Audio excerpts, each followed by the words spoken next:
जल्दी investing start करो, mutual fund ले लो, गोल्ड में इन्वेस्ट करो और भी ना जाने क्या क्या। ये सब तो हम लोगों ने बहुत सुना है, लेकिन इससे ज़रूरी पता है क्या है कि कहाँ पे आपको इन्वेस्ट नहीं करना है। क्योंकि अगर आपको ये पता होगा कि आपको कहाँ पे इन्वेस्ट नहीं करना है तो आपके रिटर्न्स ऑटोमेटिकली बेहतर हो जाएंगे। तो मेरा नाम है गगन कजवानी और आज की इस वीडियो में हम लोग जानेंगे कि आपको कहाँ कहाँ इन्वेस्ट नहीं करना है। तो बिना किसी देरी के सीधे चलते हैं वीडियो की तरफ।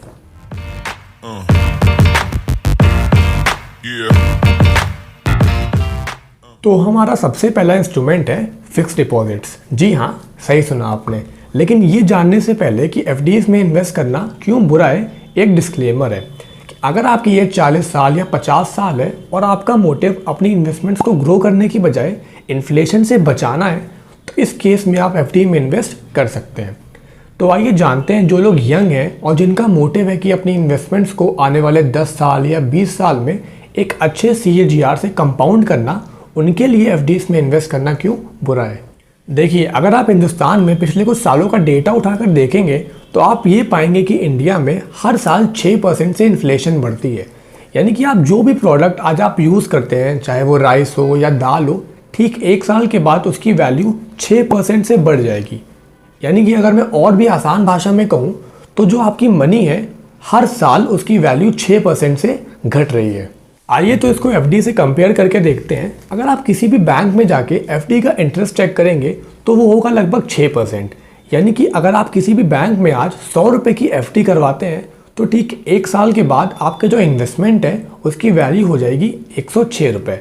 अब कहने को तो आपकी वैल्यू 106 रुपये हो गई, लेकिन हर साल जो इन्फ्लेशन है वो भी 6% है। यानी कि जो आपकी मनी है उसकी जो वैल्यू है हर साल 6% से कम हो रही है। तो जो आपके 106 रुपये है उसकी वैल्यू तो अभी 100 ही वाली है। तो इन्फ्लेशन को एडजस्ट करने के बाद एफडी का रिटर्न आता है 0%। और अभी तो मैंने टैक्स भी कैलकुलेट नहीं किया है। यानी कि एफडी में आपके पैसे ग्रो नहीं बल्कि डिस्ट्रॉय हो रहे हैं। लेकिन हाँ, जैसा मैंने पहले बताया कि अगर आपका मोटिव इन्वेस्टमेंट्स को ग्रो करना नहीं बल्कि इन्फ्लेशन से बचाना है तो उस केस में आप एफडी में इन्वेस्ट कर सकते हैं। तो हमारा दूसरा इंस्ट्रूमेंट है यूलिप, यानी कि unit linked insurance plan. I am sure आपके घर में कभी ना कभी तो किसी ने यूलिप में ज़रूरी इन्वेस्ट किया होगा। तो ये जानने से पहले कि यूलिप क्यों बुरा है, पहले ये जान लेते हैं कि यूलिप है क्या। तो जैसे एक म्यूचुअल फंड होता है ना, जहाँ पे बहुत सारे इन्वेस्टर्स एक किसी फंड में पैसे इन्वेस्ट करते हैं और फंड मैनेजर उनके बिहाफ पर स्टॉक्स में इन्वेस्ट करता है, तो सेम यूलिप में भी बस ऐसा ही है। बस यहाँ पर एक एडिशनल टर्म ऐड हो जाता है जो कि है इंश्योरेंस। यानी कि एक ही फंड में आपको इंश्योरेंस और इन्वेस्टमेंट्स दोनों ही मिल जाती हैं। तो बहुत से एजेंट्स आपको कहते हैं कि जब आपको इंश्योरेंस और इन्वेस्टमेंट दोनों एक ही जगह मिल रहा है तो दोनों के लिए अलग अलग फ़ंड लेने से क्या ही फ़ायदा। तो आइए जानते हैं इस बात में कितनी सच्चाई है। तो सबसे पहले हम लोग यूलिप को एज एन इंश्योरेंस देखते हैं। तो कोई इंसान इंश्योरेंस क्यों ही लेता है कि कल को अगर कोई मिसहैपनिंग हो जाए तो उसके जो डिपेंडेंट्स हैं उनकी लाइफ पर कोई फ़र्क ना आए। हाँ, तो इंश्योरेंस लेने के लिए एक थंब रूल है, जो भी आपकी एनुअल सैलरी है उसका 15x या फिर 20x आपका सम एश्योर्ड होना चाहिए। यानी कि अगर आपकी इनकम 5 लाख है तो 1 करोड़ तक का आपका सम एश्योर्ड होना चाहिए। और वहीं यूलिप में अगर आप लाइफ इंश्योरेंस लेंगे तो आपको एनुअल प्रीमियम का 10 गुना तक का सम एश्योर्ड मिलेगा। यानी कि 1 करोड़ का सम एश्योर्ड लेने के लिए आपको 8 लाख से 10 लाख तक का प्रीमियम देना पड़ेगा। और शायद बहुत से लोगों की इंडिया में इतनी सैलरी भी नहीं है। तो इंश्योरेंस के लिए तो आप यूलिप पर बिल्कुल भी डिपेंड नहीं हो सकते। तो फिर इंश्योरेंस का क्या करें? तो इंश्योरेंस के लिए आप ले सकते हैं एक टर्म प्लान। अगर आप यंग हैं और आपकी एज 20 या 25 साल है तो 15 से 20 हज़ार के एनुअल प्रीमियम पर आपको 1 करोड़ तक का ऐसा एश्योर्ड आराम से मिल जाएगा। तो आइए यूलिप को एज एन इन्वेस्टमेंट देखते हैं। तो यूलिप ना म्यूचुअल फंड से काफ़ी सिमिलर होते हैं। तो as an investment point of view ULIP को हम म्यूचुअल फंड से कंपेयर करेंगे। तो जब आप म्यूचुअल फंड्स में इन्वेस्ट करते हैं तो आपको 2 टाइप के चार्जेस देने होते हैं।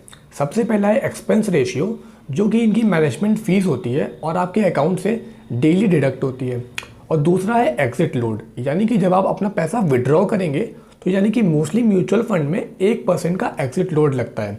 और अगर आप 1 साल से बाद विड्रॉ करेंगे तो ये एग्जिट लोड भी आपको नहीं देना है। और वहीं यूलिप में fund management charges, switching charges और भी पता नहीं क्या क्या। तो लॉन्ग टर्म में जहाँ पर कम चार्जेस होंगे वहाँ पे आपके रिटर्न्स बेहतर बन सकते हैं। जैसे कि यूलिप में अगर आप एवरेज रिटर्न देखेंगे तो वो होता है 9 से 10%, और म्यूचुअल फंड्स में अगर आप देखेंगे एवरेज रिटर्न लॉन्ग टर्म में तो आप आसानी से 12 से 14% का रिटर्न एक्सपेक्ट कर सकते हैं। अब दोनों को लिक्विडिटी के बेस पे कंपेयर करते हैं तो म्यूचुअल फंड्स में आप जब भी चाहें अपने पैसे को बहुत ही आसानी से विड्रॉ कर सकते हैं। भले ही 1% एक्सिड लोड लगेगा लेकिन आप पैसे विड्रॉ तो कर पाएंगे, और वहीं यूलिप में आपको एटलीस्ट 3 साल तक का लॉक इन पीरियड लगेगा। अब कुछ लोग कहेंगे कि यूलिप में इन्वेस्ट करने से टैक्स रिडक्शन मिलते हैं, तो यार पैसे ज़्यादा कमाकर टैक्स देना कहीं बेहतर है कि पैसे कम कमाना और टैक्स कम देना। तो as a investment point of view mutual funds में इन्वेस्ट करना कहीं बेहतर है। इंश्योरेंस और इन्वेस्टमेंट्स दोनों अलग अलग होते हैं, इनको आपको प्लीज़ मर्ज नहीं करना है। इंश्योरेंस के लिए आप एक टर्म प्लान ले सकते हैं और as an investment point of view आप किसी अच्छे म्यूचुअल फंड में इन्वेस्ट कर सकते हैं। तो अगला इंस्ट्रूमेंट है पेनी स्टॉक्स। तो सबसे पहले ये जानते हैं कि ये पेनी स्टॉक्स होते क्या हैं। तो जो 1-1, 2-2 रुपए के शेयर्स नहीं होते हैं इनको हम लोग पेनी स्टॉक्स कहते हैं। और जब मैंने इन्वेस्टिंग स्टार्ट करी थी ना तब मैं ये सोचता था कि ये टाटा, रिलायंस, इन सब के शेयर तो ऑलरेडी इतने बढ़ चुके हैं और कितने ही बढ़ जाएंगे, इससे अच्छा तो मैं इन 1-1, 2-2 रुपए के शेयर ले लूँ। अगर गलती से 4 रुपये भी हो गया तो मेरा इन्वेस्टमेंट डबल हो जाएगा। और अब तक की मेरी ये सबसे बड़ी गलतियों में से एक है, क्योंकि वो जो कंपनीज थी शायद वो अब लिस्टेड भी नहीं है। तो मैं ये चाहता हूँ कि आप ये गलती ना करें। तो इसको हम लोग ऐसे भी समझ सकते हैं, मान लीजिए मैं आपको 10,000 रुपये दूँ और आपसे कहूँ कि आपको इसे कपड़े खरीदने हैं, तो आपके पास 2 ऑप्शन है। पहला कि आप किसी लोकल मार्केट में जाके कोई ऐसे वैसे कपड़े खरीद लें, और दूसरा आपके पास ऑप्शन ये है कि आप कहीं ब्रांडेड शोरूम में जाके किसी अच्छे क्वालिटी के कपड़े खरीद के लाएं। मुझे पता है कि आप सेकेंड ऑप्शन चूज़ करेंगे। तो ऐसे ही टाटा, रिलायंस, HDFC ये सब क्वालिटी स्टॉक्स है, और यहाँ पर आपका कैपिटल डबल होने के चांस कई ज़्यादा हैं उन 1-1, 2-2 रुपए के शेयर के मुकाबले। तो एज अ इन्वेस्टर आपको इन क्वालिटी कंपनीज में इन्वेस्ट करना है, ना कि वहाँ जहाँ पे कोई इन्वेस्ट करना नहीं चाहता। तो सबसे लास्ट इंस्ट्रूमेंट है फिजिकल गोल्ड। आपने घर में कई बार कहते सुना होगा कि तेरे अंकल ने सालों पहले गोल्ड में इन्वेस्ट किया था और आज उसकी वैल्यू लाखों में है। तो मैं फिर गोल्ड के अगेंस्ट क्यों हूँ? मैं अगेंस्ट हूँ फिजिकल गोल्ड के। तो सबसे पहले जान लेते हैं कि गोल्ड में इन्वेस्ट करने के कौन से तरीके हैं। तो सबसे पहला तरीका है फिजिकल गोल्ड, यानी कि जब भी आप किसी ज्वेलरी की दुकान पे जाकर किसी ज्वेलरी में या फिर किसी गोल्ड बिस्किट में या गोल्ड कॉइन में इन्वेस्ट करते हैं तो इसको कहते हैं फिजिकल गोल्ड। और जब भी आप फिजिकल गोल्ड पे इन्वेस्ट करते हैं तो आपको देने होते हैं मेकिंग चार्जेस, और जब आपने गोल्ड लिया है तो आप उसको लॉकर में रखेंगे, उसके लिए आपको देने होंगे लॉकर चार्जेस। और जब भी आप मार्केट से जाके गोल्ड खरीदेंगे तो उस पर आपको लगेगा 3% GST। और फिर जब आप 10 साल बाद या 15 साल के बाद अपने गोल्ड को बेचेंगे तो उस पर जो भी आपका कैपिटल गेन हुआ होगा उस पर भी आपको टैक्स देना होगा। तो ये सब चार्जेस देने के बाद जो आपके रिटर्न्स हैं वो बहुत ही ज़्यादा इफेक्ट होंगे। लेकिन अगर आप कोई वुमेन है और अगर आप इसलिए गोल्ड ले रहे हैं ताकि आप उसको वियर कर सकें तो उस केस में आप फिजिकल गोल्ड ले सकते हैं। लेकिन as a investment point of view physical gold में इन्वेस्ट करना एक बिल्कुल भी सही ऑप्शन नहीं है। तो फिर गोल्ड में इन्वेस्ट कैसे करें? तो गोल्ड में इन्वेस्ट करने का सही तरीका है सोवरेन गोल्ड बॉन्ड। ये एक टाइप के डिजिटल गोल्ड होते हैं जो कि आपके डीमैट अकाउंट में स्टोर्ड हो जाते हैं, और इसमें आपको किसी भी टाइप का मेकिंग चार्जेस या मेल्टिंग चार्जेस नहीं देना है। और ये आपके डीमैट अकाउंट में स्टोर्ड है तो आपको किसी भी टाइप का लॉक का चार्जेस भी नहीं देना है। और साथ ही साथ जो फिजिकल गोल्ड में आपको GST और कैपिटल गेन टैक्स देना था, सोवरेन गोल्ड बॉन्ड में इन्वेस्ट करते वक्त आपको वो सब भी नहीं देना है। और सबसे इम्पॉर्टेंट, सोवरेन गोल्ड बॉन्ड में आप 2 तरीके से कमा सकते हैं। सबसे पहले तो जैसे गोल्ड का भाव बढ़ेगा आप वैसे ही वैसे कमाएंगे, और साथ ही साथ सोवरेन गोल्ड बॉन्ड पर आपको हर साल 2.5% का एनुअल इंटरेस्ट भी मिलेगा।